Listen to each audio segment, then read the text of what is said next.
If I may just add, Dr. Khalid, regarding the survey operation, when it comes to the interview for the basic literacy and functional literacy questions, the question in itself, the hard copy, prior that there is actually a reading, there is actually flashcards being shown to the individuals, individual respondents before proceeding.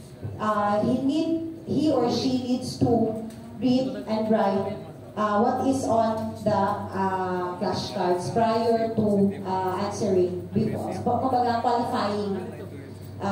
We have to qualify our respondents before administration of the individual questionnaires.